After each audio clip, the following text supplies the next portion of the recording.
ஓம் ஆறுமுக அரங்கமகா தேசிக சுவாமிகள் திருவடிகள் போற்றி.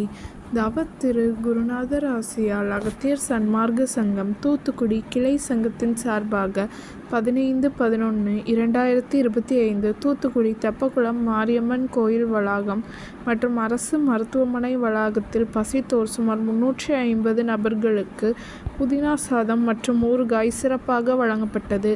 வழங்கியவர்கள் அழகப்பா யூனிவர்சிட்டி தூத்துக்குடியின் கோஆர்டினேட்டர் திரு கதிரேச பாண்டியன் மற்றும் திரு பழவேசம் ஸ்பிக் ரிட்டையர்ட் மற்றும் பிரபின் டிரான்ஸ்போர்ட் ஓனர் திரு பிரேம்நாத். அன்னதானத்திற்கு பொருளுதவி செய்தவர்களும் தொண்டு செய்தவர்களும் அவர்கள் குடும்பத்தாரும் எல்லா வளமும் பெற்று சிறப்புடன் வாழ வேண்டுகிறோம்.